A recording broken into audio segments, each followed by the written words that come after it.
Listeners, tea time, yeah, making a difference, one cup at a time, tea time, yeah, listeners, tea time, yeah, making a difference, one cup at a time, tea time. So be sure to grab your tea, grab a seat, and tune in to Miss Liz. Tea time, making a difference, one cup at a time. Tea time, yeah. Tea time, time, time.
Well, good morning and welcome back to Tea Time with Miss Liz. That's right, Miss Liz is back. I took a whole week off after 87 tea times. I think I needed a break, so I am back, and I have a returning guest in the studio with me this morning. I have Gerald Everett Jones joining me all the way from Hollywood. That's right, we're going to be talking Hollywood stuff. We're going to talk romantic comedies. We're going to talk all that good stuff, and we're going to get an update of where he is since he came on last season in season 3. And we're going to talk about his new novel called Mick, Moira, and Brad. And we're going to talk about some comedy and all of that good stuff. So we're going to get started, and we're going to do a disclaimer and bio, and then I'm going to get Gerard in here, and we're going to spill a good strong tea with you this morning. But before we get started, don't forget, grab your tea, grab your coffee, grab your juice, eat your breakfast. Breakfast is important every day for all of us to get started on a fresh new day. So the disclaimer for Miss Liz's Tea Time live show. Miss Liz, myself, is going live using StreamYard. Before leaving a comment, please grant StreamYard permission to see your name at StreamYard.com. Please be advised that the content brought forward for any Tea Time show hosted by myself, Miss Liz, is always brought forward in good faith. However, may bring forward dialogue and opinions that are not representative of my platform. The facts and information are perceived to be accurate at the giving time of airing. All Tea Time guests and audience participants are responsible for using their good judgment in taking any action that may relate to the discussion. The content brought forward may include discussions for some where they may be emotionally at risk, and it is significant to know that this show is engaging in discussion forums only to offer and inspire awareness and connection, and is not providing therapeutical advice. If you have any questions about the disclaimer or the panelist discussion, you may freely contact me, Miss Liz, through my email at bookingmissliz@gmail.com. Moving forward, should you choose to voluntarily participate in today's show in any aspect, I myself, Miss Liz, welcomes you. And should you find that the show is not made for you at this time, I respect your wishes and will see you at a later show at a later date and time. And again, all tea times this year in 2023 are done on a Thursday, 10, 3, and 7 p.m. Eastern Standard Time. Unless it is a rescheduled show, then it's a Monday or Tuesday. So now let me get Gerard in here and let me get him to share a little bit about this incredible novel that he just wrote. And a little bit about Gerard. He lives in Santa Monica, and he's going to be talking about Mick and Moira and Brad in his award-winning 13th novel. He is a board member of the Independent Writers of Southern California, IWOSC, a film independent FLILM fellow, and a winner of the Writers Guild of America, WGA. I'm sure I didn't say that right. And Diversity Award. He has hold a Bachelor of Arts with honors. Let me see.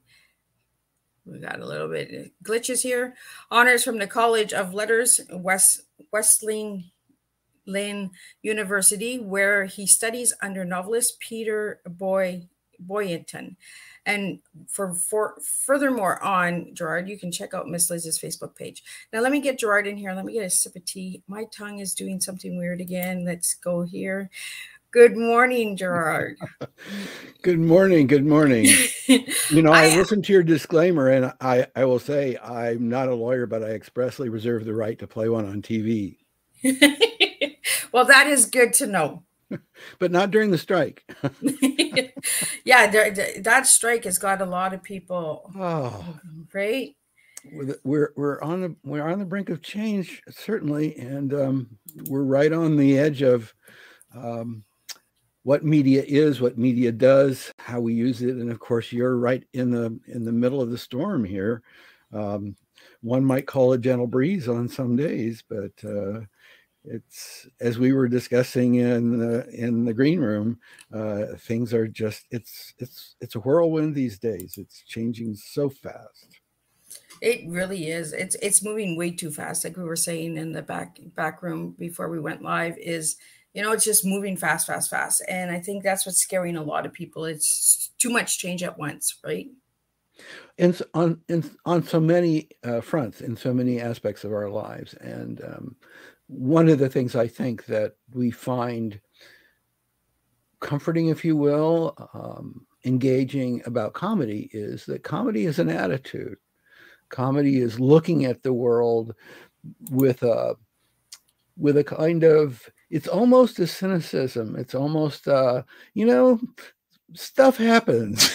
And you got to just laugh about it, right? If you don't laugh, how do you get through it all? And there's just so much that, you know, we need a little giggle once in a while. So readers, we learn, you know, writing 101, I would say, when you're talking about comedy, is you need to find that engine of comedy. And that goes back to writing 101 and just writing stories in general, and goes back to, I guess it's Aristotle, of conflict is drama. Yeah. Okay, so as one screenwriting professor once expressed to me, no one wants to see The Village of the Happy People. Right? And we don't want happiness. We don't want peace on earth. There was actually a movie, Village of the Happy People, you know, and they stayed happy for about 2 scenes. 3rd scene, that's it. Let's just do the real thing here. We ain't happy. So, Gerard, what has happened since you've been on Teatime last? Well, this book came out in, what was it? January. This is, well, yeah, it's interesting that the inspiration for this particular book, and I had done a series of romantic comedies before, actually my first 3 novels. This one was my 13th novel, but the first 3 were coming of age, what in a prior age might have been called skirt chasing. You know, boy lust for girl, you know, complications ensue. And so there were a series of 3. There was My Inflatable Friend, which had to do with dressing up a life-size doll to look like a famous star to make his girlfriend jealous. He was a car jockey. He would drive the doll around town. And of course, the complication was that the press, the paparazzi, fell for that. They thought there really was something going on there. And that became a problem. That, you know, that's like, careful what you ask for. That, and again, here you go, engine of comedy. Careful what you ask for. Well, yep. What happens when you suddenly, you know, get what you ask for? The second one was called Rubber Babes, which had to do with the happy ever after. And you know, they talk about the dog who finally caught the car. Well, you know, he you know, spoiler alert, he got the car, the girl, and they hooked up, and so then again they were happy for about 2 scenes. And then the third one in the series was called Farnsworth's Revenge, where it seemed as though the doll was safely in the closet or hidden away. And this fellow's boss, the manager at the hotel, this crusty old fellow, had secretly developed a fixation for the doll, and so this was a problem when suddenly it went missing. So somebody had stolen this. And then I ran across a newspaper article, and actually it was in RT, the Russian media, and there was supposedly, and who knows whether this is fake news or not, but yeah, right. But there was a Russian bodybuilder who was petitioning the government for permission to marry his life-size sex doll. Well, there we go, right? We've heard it all. Well, we have enough trouble with living, breathing folks, trying to decide what it is how they want to express themselves and what makes them happy. But here we are. And actually, this was one of the things that happened during that series was, even in the first book, it was a quote, one might say it was a clean romance, although the subject matter certainly had to do with lust and passion and skin, whatever. There was nothing graphic in it. But I would say that one of the things that I discovered was that this guy had to spend a lot of time with that rubber babe. And it turned out that conversation was the one intimacy that persisted. Wow. That was the bond. It turned out at a point, it was the only thing that he could really talk to. He was an introvert by definition. If he had known. Yeah, but the rubber doll couldn't argue back either. Yeah, well, agreement here. Well, how does any psychiatrist make money, right? Right. Other than playing the recording, how do you feel about that? Okay, so yeah, and so since that series, I wrote some historical fiction, some literary fiction. I have a mystery series that's really done very well. That's won some awards. The Preacher Evan Wycliffe mystery series, and that is what we would call an amateur sleuth. Okay, he's a preacher in southern Missouri, and some of the books actually, the final book actually occurs during COVID. He actually gets drafted into the pastor of the church where he's been guest preacher retires, and he's actually got to take over the congregation. So he has to end up doing compassionate visits during COVID, and marry people on Zoom, preside over funerals and this kind of thing. But the engine there has to do, again, with amateur sleuth, is that people bring him, in this small farm town, people bring him problems that no one else has any interest in solving. Wow. And so where would you go? Yeah. Your priest, your rabbi, your counselor, your shrink, your guru, whoever it is that you can confide in, that rubber doll. Okay, we need somebody, a way to bring it outside ourselves so we can hear ourselves think. And we do on your tea time. We can hear ourselves think. Well, we think we can. we were also talking about rambling conversation, and about how one topic leads to the other. And, here I am in my therapy session, and I thought I was going to complain about this. And then I realized that, it's all about my father. Right? I didn't know that was kind of come out of me today. Rest his soul. Well, and of course, that's what I'm, presumably, that might be one of the purposes or benefits of therapy, is that we begin to realize, oh, this is what I need to get past. Yeah. Okay. And that's another writing coach kind of thing is, and we're going back to Aristotle and drama, and one form of drama is argument. Okay. Mm-hmm. And one of the really most useful writing tips I ever got was begin the conversation with a disagreement about an action and make it go to an argument of a fundamental dispute about values. Okay. Now, you might be surprised to know that really works for comedy. Really? And so you've got a couple, okay, be they, live-ins, be they married, be they two folks in the assisted living facility, okay. The disagreement about an action is, where should we go to dinner? Oh, well, that starts an argument all the time in this house.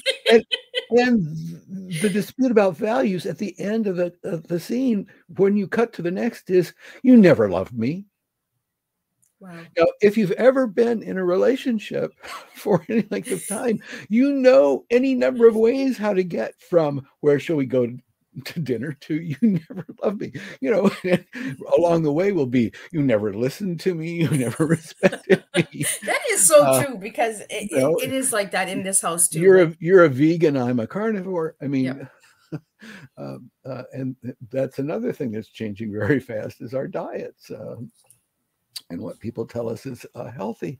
So yes, and so I got to the point where I don't know maybe it was COVID, because I began to write this one. I'd written the last mystery, Preacher Raises the Dead, was written during COVID and as we were coming out of it. And actually I was moving back from Africa at the time, which I think we must have discussed last time, because I had just come back, and I was ready for that attitude shift, that attitude adjustment, because I joke that we came back from Kenya because things got interesting there, but then of course it was the beginning of COVID and the beginning of a new level of political strife here, and things got so much interesting here.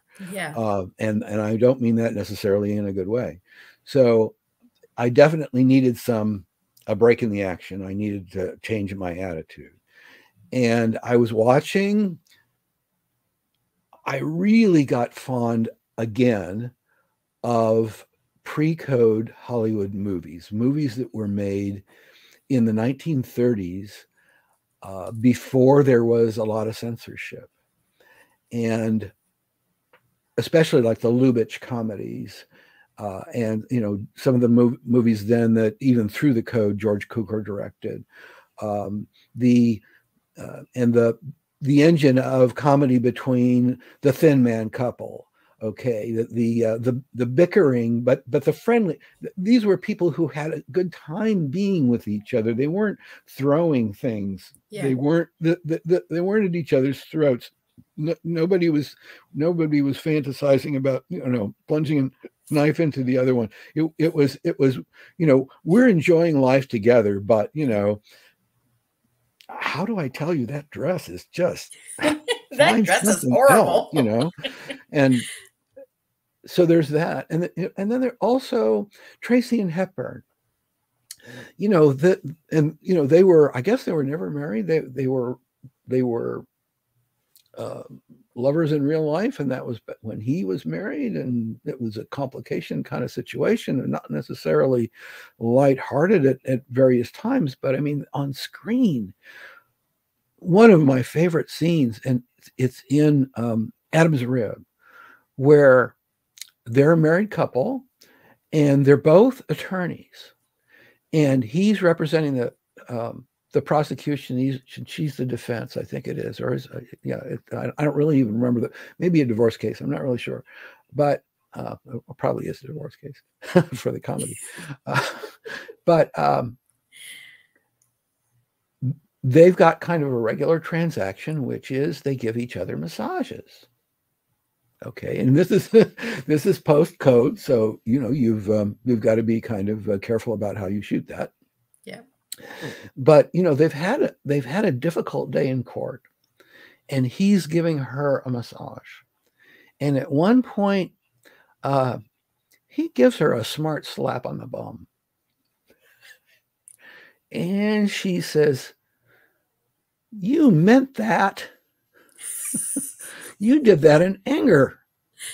What, you know, why don't you just tell me that you're pissed off at me?" I mean, you know, and the thing is that she had scored on him in court that day, and he was supposed to be the veteran prosecutor with the thick skin, the guy who knew his way around, the guy who could talk any jury, you know, into his point of view. And so they finally stand up, and they're having their argument, and the scene ends, and she kicks him in the shins. Okay, so again, we've gone from a disagreement about an action, you slapped me, yep, to take that, you bastard. Okay, yeah, but again, that could be a genuinely disruptive argument in a real relationship. But in comedy here, we're seeing it in the script and we're going, oh, yeah, absolutely. I'd do that too. Get you in the shit. This happened yesterday. So I was wondering about, there's another picture of that they did together called Pat and Mike. And he is he's a sports agent, and she is a college sports instructor, athletics instructor. But she is incredibly talented at golf. And although her boyfriend puts her down, okay, he and a different fellow.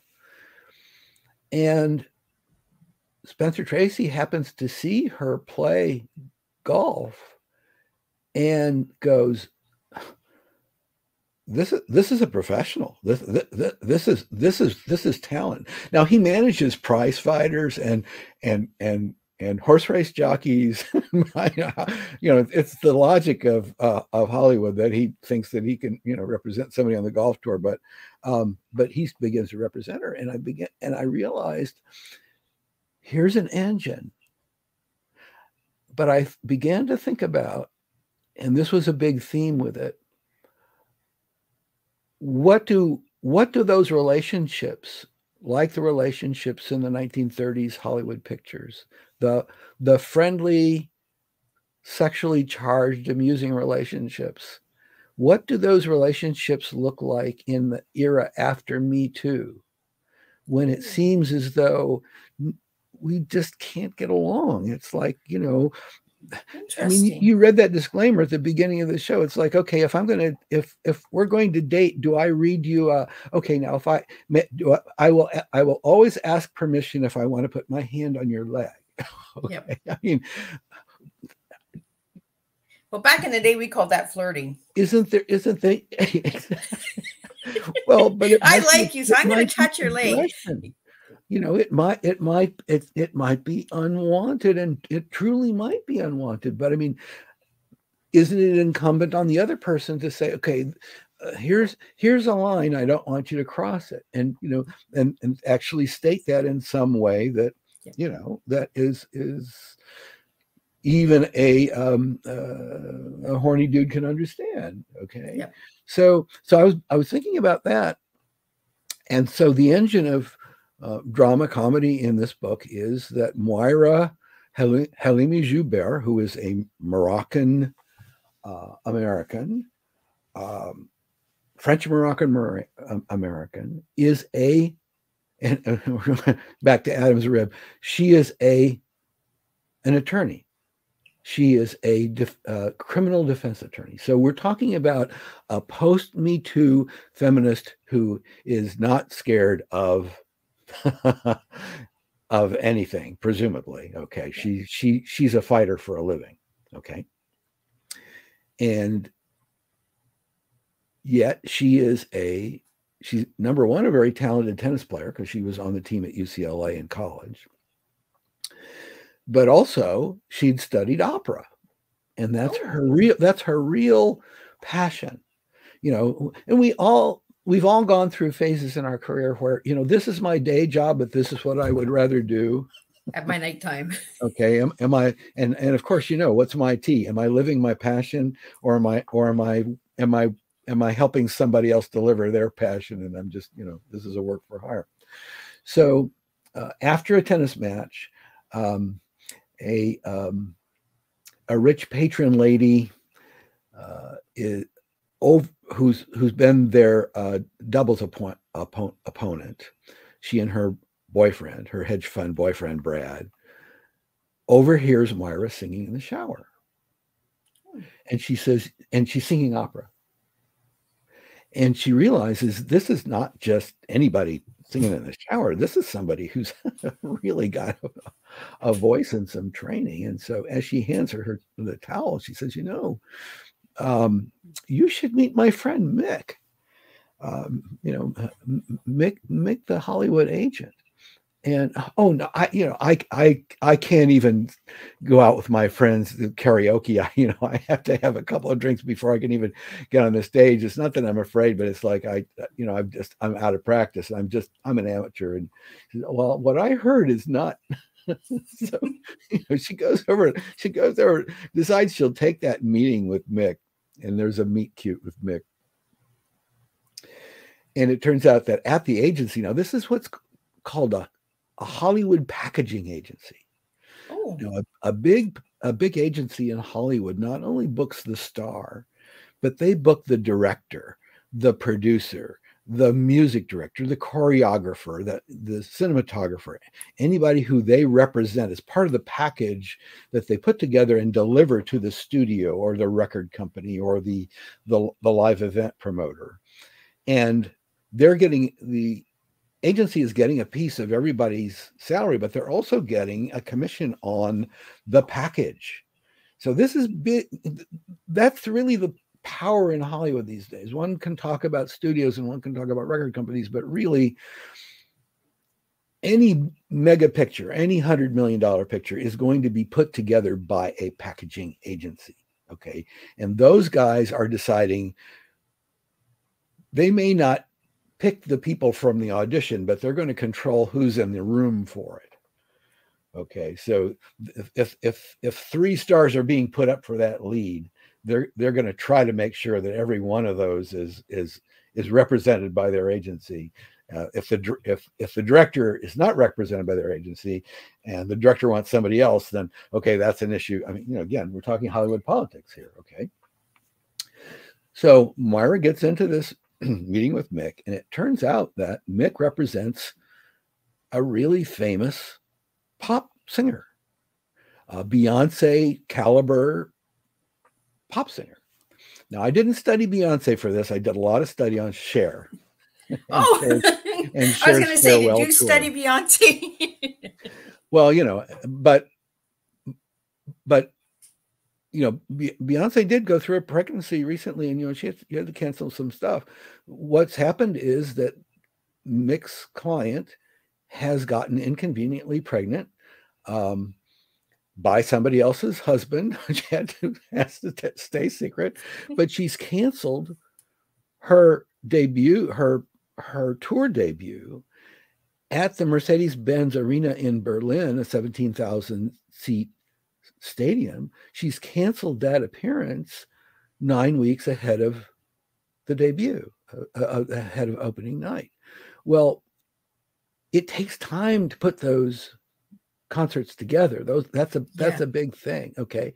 And the other thing is that if the agency simply cancels, besides just refunding advance tickets, which get sold, months in advance, they're likely to be sued by the event promoters. Okay. The event promoters are high net worth investors who, it takes a lot of bucks and these are, if you've got, SoFi Stadium in Los Angeles, the new SoFi Stadium seats 70,000 people, not 17.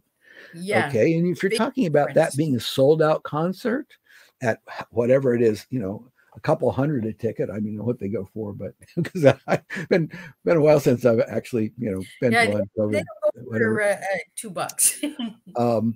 But we're talking big money here. So Mick is acutely aware of the fact that if they can't deliver on that opening night, they're in trouble.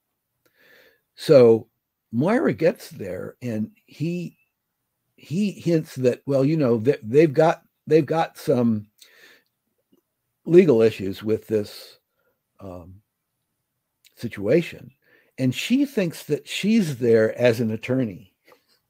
Oh, whereas yeah, because that's her the day interview's job. been set up because as a favor to this friend who says she can sing, and he says, well, and he thinks, your friend says you sing opera. I said, I'm really kind of intrigued. I don't really know that many people who studied at the Coburn or at the Juilliard. I understand you're that caliber. Why don't you just sing me some La Traviata or whatever it was she was singing for her. And so he says, Siri, play instrumental to the, and it comes on the speakers in his office. And so she's all okay, I'll humor him, and she sings. And after that he says he thinks if she seems to have nerve. Okay, she's not afraid of stuff. Okay, if she just walks out on that stage, we're not going to get sued. Okay, we might get bad reviews. She might not have a career, but so he said, well, how about $1 million down and $1 million pay or play? Now, pay or play in Hollywood means whether the concert happens or not, you get the second mil. All right.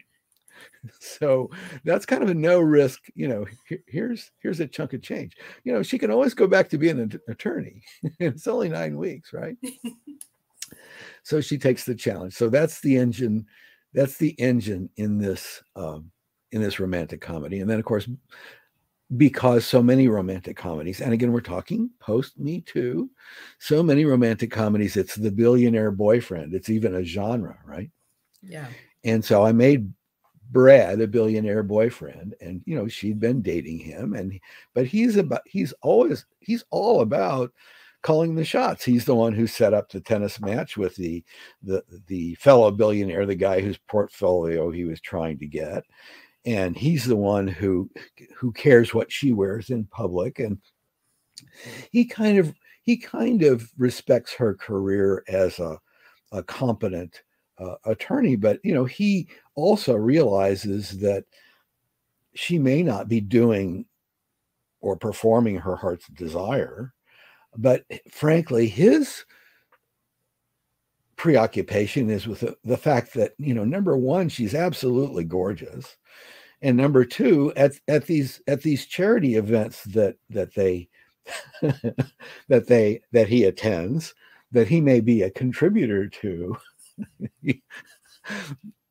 On that red carpet, in the latest designer clothes, she looks pretty hot. So, whether we hook up permanently or not, this is a business asset right here. Emphasis on the asset. That's pretty cool. All right. So, here she is in the latest Vera Wang. Is it Vera Wang or Vera Wong? I don't remember. Okay, last time I wore one, I don't remember. It's been so long. We're not going to get into that. That's the third. That was another time, another day. So that's the fun of Mick and Moira and Brad, and it really comes down to, as you and I were talking a bit also in the green room, is not only post Me Too, but also in this barrage of social media. Yeah. What does it mean to pretend to be someone you're not? Right. Now, that's exactly what Mick is asking her to do. Now, you didn't walk in here, you were dressed for court in a gray twin set, okay? Yeah. You look like business. You did not look like Beyonce. I need you to be Beyonce. And when you step out on that stage, so one of the things that she discovers is it's not yes, they write some songs for her. They do a lot of coverage, of course. But if you notice in a live concert, and again, as I say, I went back and I studied Cher's farewell tour. There's about 20 numbers in a major concert like that, okay, in a road show. More than half of those are coverage. Okay, they're songs other other songwriters made famous, other songwriters, other stars did. There are oldies that the audience grew up with or dearly loves, and then there's 3 or 4 or 5 originals written for this singer, and maybe one that's absolutely brand new. It was either just released or it's going to be released post this concert after people realize that is a real showstopper. Okay. So yes, she's got to rehearse those songs. She's got to do those virtuously. But the two things that she realizes is, number one, she has as many meetings at the agency about building her brand. What should her image be? What should she wear? How are these sets going to be? What's the theme of the show? Well, we can't have you do Chiffon is the name of the star she's replacing. We can't do Chiffon's show because she's street and she's noir. Okay, she's crime rap. Okay, well, obviously your background is opera. Let's do Hollywood homage. Let's do Judy Garland. Let's do Liza. Let's do Dinah Shore. Let's do the old Nelson Riddle stuff, the Jackie Gleason Orchestra. Let's Linda Ronstadt did the oldies. That's a whole album with Dinah Shore's orchestra, Nelson Riddle Orchestra. Those are all awesome oldies. Singers. Like, people need to check these people out. A whole album. They were awesome. All the people that you mentioned, Gerard, like, people need to go and check these people out because that was real music. I'm not knocking the music today, but I'm saying back then they had music where you could understand, you could actually connect with, there was a message in the music. The lyrics had a story. The lyrics were poetry. Yes. Of a level. Now, it's interesting that, Dylan got the Nobel Prize for poetry. And one of the thoughts that I've had, and I'm not a huge Dylan fan. I certainly grew up with that music and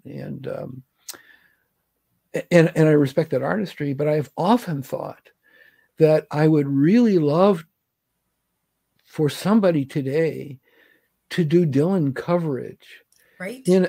With a kind of pop music, not raspy voice coverage, where I could really get into not only the melody, but also what's being said. Because yes, there was so much that was political, that was deeply emotional, that was controversial in what he was saying. And I hope we have a minute to come back to share. But the example that I want to give right now, again, with studying some of the older forms, was I really began to realize, and I think a lot of other fans did, just what a master Roy Orbison was. And they said that actually he was the rockabilly Caruso.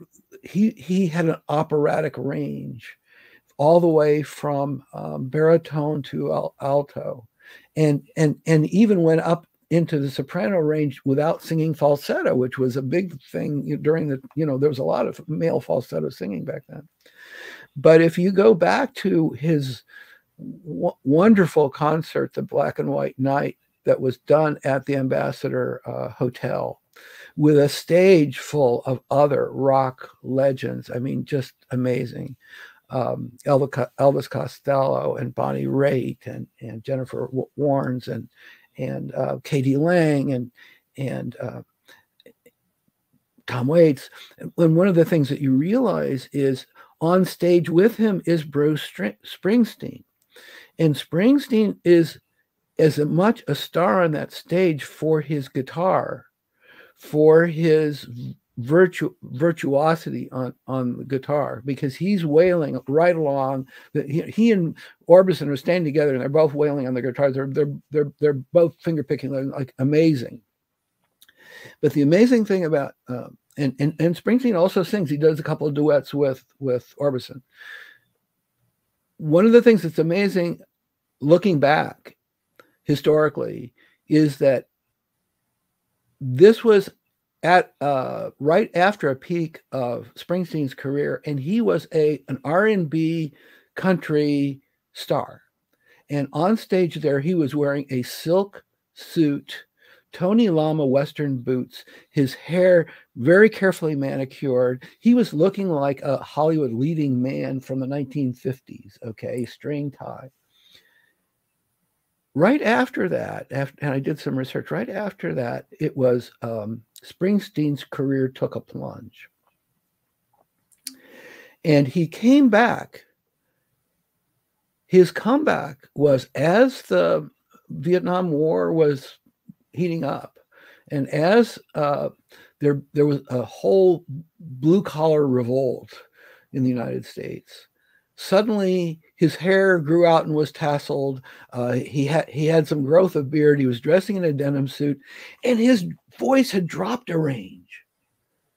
That Dylan gravel had come into Springsteen's voice, and it was part of his whole protest persona. Well, he became a much bigger name. He became iconic for that persona, but that was not the essence of Springsteen before his comeback. Now, you could say, I wasn't able to research deeply enough as to what was going on in Springsteen's life. I mean, did he go hippie sincerely, like, so many people did, or did his agent say, listen, Bruce, you've got to find something else? Yeah. Okay. But I mean, and again, we were talking before, playing somebody you're not, we were talking about Joaquin Phoenix in The Joker. Of course, that's not Joaquin Phoenix. He's an animal advocate. He's a pacifist. He's a vegan. We were saying that before the show started, how much they really get into their roles, and it's scary sometimes. You're actually like, is that who that person really is? And they're the total opposite. A relatively callow fellow, if you were to meet him, but he had to find that character in himself. That's not what the actors would call indication. That's not an imitation of a bad guy. That is some part of him. I mean, this is method acting, if you will. This is finding that part of yourself and this is why I say actors are among the humblest people in the world, because they know anybody can be anything. Anybody's capable of anything. So, which is why the people who play axe murderers, may have a nervous breakdown in rehearsal. They're just, they've got the courage to get down there. So, but what I wanted to say about Cher, because I really studied the YouTubes of the farewell tour. One of the things that Moira says to her, they give her a dancing coach, because she's got to do these dance numbers. She said, I don't dance. Well, her dance coach is and I told you we spent some time in Kenya. Her dance coach is this tall, skinny African fellows descended from Maasai. Okay, and the Maasai are dancers also, and but also teaches at Juilliard. So he's going to be her dance coach. And she says, I don't dance. He says, that, my dear, is exactly what I want you to understand. You don't dance. And she says, well, I don't understand.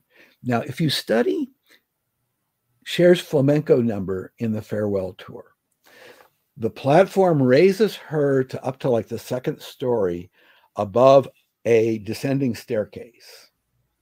Okay, so she's at the top. Follow spot on her. Suddenly, surrounding her are these ripped male dancers, all dressed in tight pants and flamenco style. Okay, and the flamenco number begins, and it becomes obvious that Cher is a dancer. I mean, she did dance numbers for sure, rather complex ones in her show. But in this number, it's step, step, stop, step, step, turn. She's coming down the stairs regally and elegantly, in this wonderful, period Spanish dress. Okay, made up gorgeous. But what the dance instructor tells Moira is, you are going to be constantly aware of the male lead dancer on your right. All the other dancers are following him. They're not following you. And if you step the wrong way, he will step the wrong way. The others will step the wrong way. So step the wrong and the audience will think everyone is following you. You know, and you know, you compare this to the flock of birds.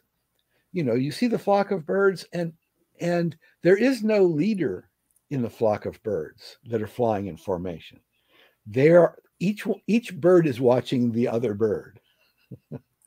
Well, it's almost like follow the leader, right? This one's over here. Indeed. And then we just follow. And so this is part of the branding, if you will. This is part of the teaching her to be somebody she's not.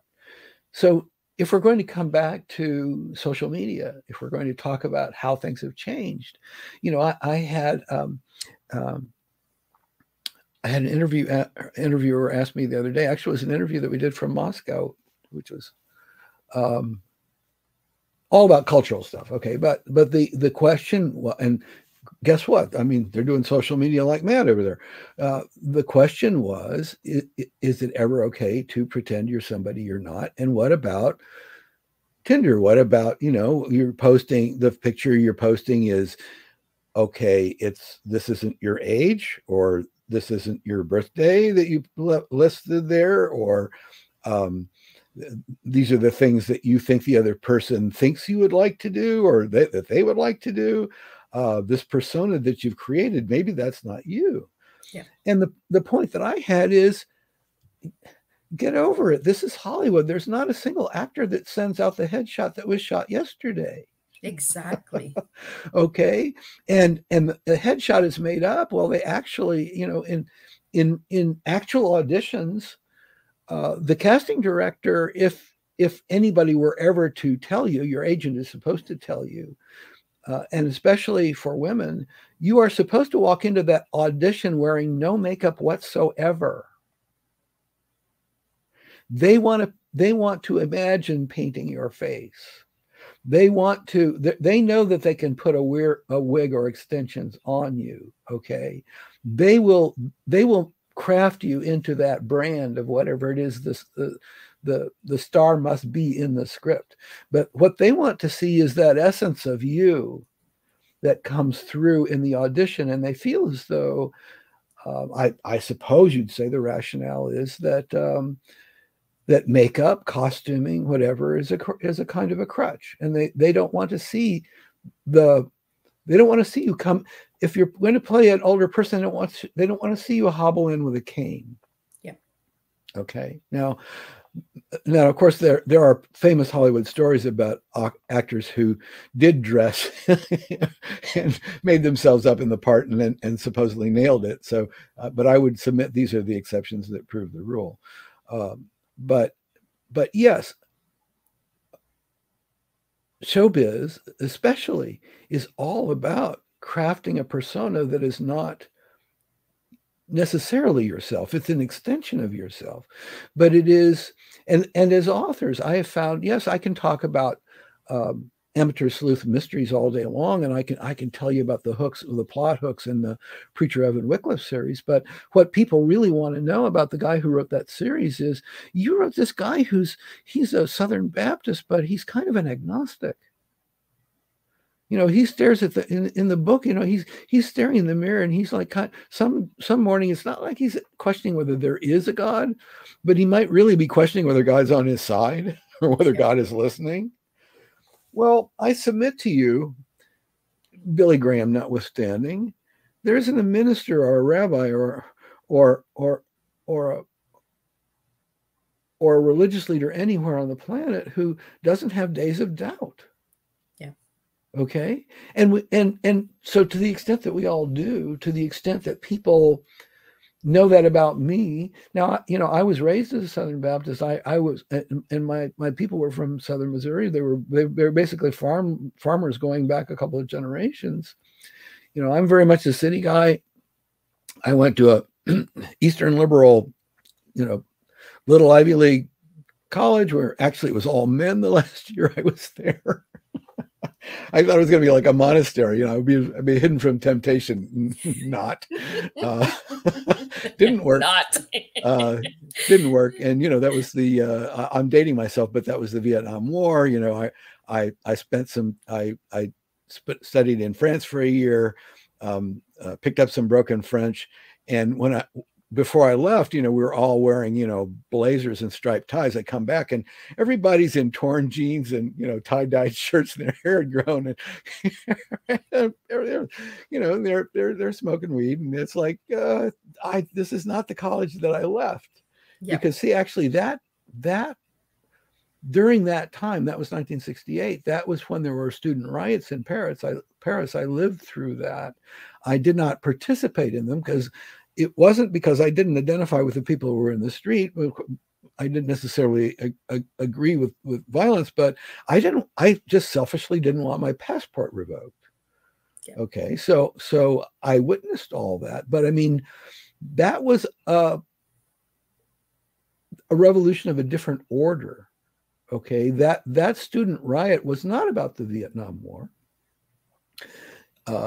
You know, the French had gotten out of Indochina right before then. And basically there was a lot of anger with the Americans, like, what makes you think you can do any better?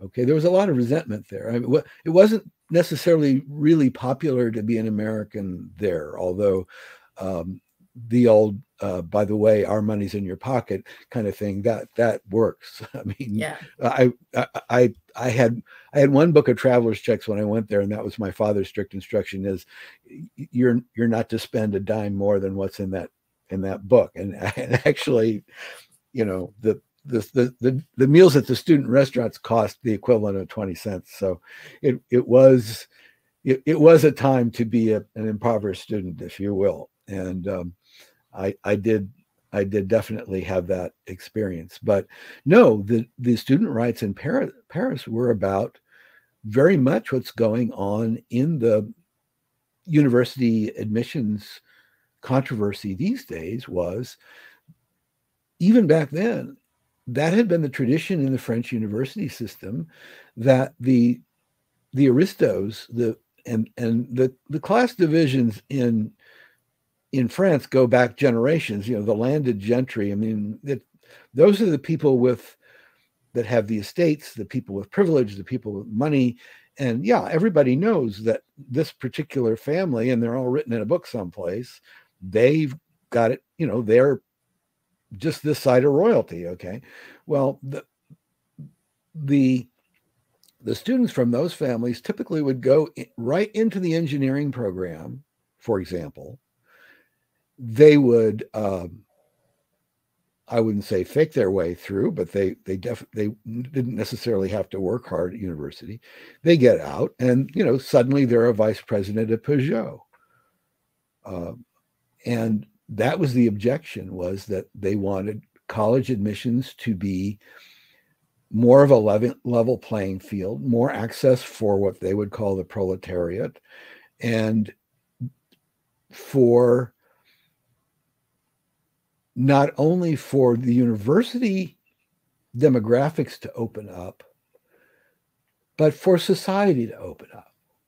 And that was really the rebellion. It was really quite serious. And it was rooted in, yes, there was a very strong Communist Party in France that was associated with the labor movement, but also the students at the time they actually thought of themselves as anarchists. That would be the equivalent of extreme libertarians in our spectrum these days. Now, that's not a terribly practical way to be. It wasn't then, it isn't now. But you know, those debates are out of scope. Well, and you know, it's like the history is repeating itself, right? Like we said before. Yes, of course. You know, it's like, and I tell this all the time to everybody: pay attention to Hollywood, pay attention to the movies, because the movies have the messages. For some reason, they have the understanding. We were talking about this. If we're going to have an evolution, you know, is it going to, like, everything just going to shut down and we're going to just start all over? And I feel Miss Liz feels that there's going to be an evolution coming. You know, everything is just going to shut down and we're going to have a restart. And everybody that's not paying attention, they're paying attention to the trends and the little gadgets and all of that, are the ones that are going to miss the boat. You know, pay attention to the history, pay attention to what is repeating. Why is it repeating? And why are the technologies, the AIs and the chats bringing the history so quick? And I think that's what we're getting scared, is because it's happening so fast. It's like we're in this time warp where we're really just jumping through, right? And it's like the movies, the comedies, and the history. Like Gerard, you talked about all of the staff that it takes to make a movie, to make even writing a novel. You give it an empty page and you come out with the storyline, you come out with the screenwrite, you come out with the movie, the directions, and the team and the community. The social media, that's what it is. It's a community. If we don't stay connected and we don't get involved, we're going to miss that boat and we're going to be gone.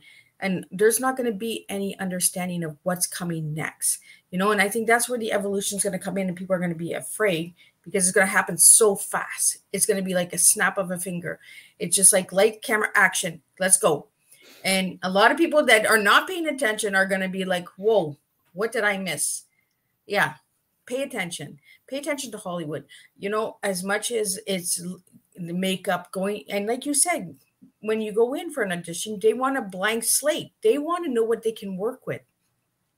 That's what the AI is doing as well. They want to know how much they can push the limit with us. They want to know how much they can work with us.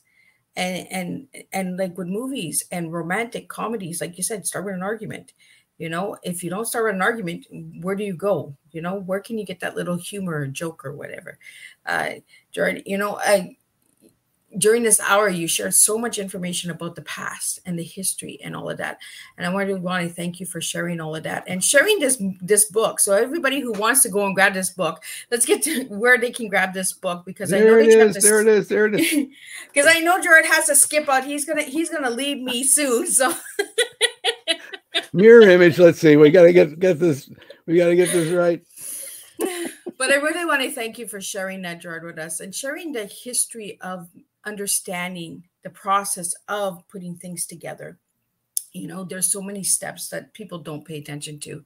And we started off the show with the strike, that's going on for the lower paying actors and all of that. So just go out and support, and understand, get involved. And that. So, Gerard, you're so much fun, Liz. So much fun. And you're so, as always, you're so generous with your thoughts and your time. And yes, I think we could agree that storytelling builds community, and that's community. No matter what comes down, that's what we have. That's what nurtures us. That's what makes us as human beings. That's where our talents really are, is working together to do things, to solve things, to enjoy each other, because there ain't no fun all by yourself with exactly that doll in the corner. So thank you again. Oh, not a problem. And I know you have to skip out because you have another interview coming up. So as I say in Hollywood, I've got a bigger name on the other line, right? And that's okay, because this little lady no one bigger.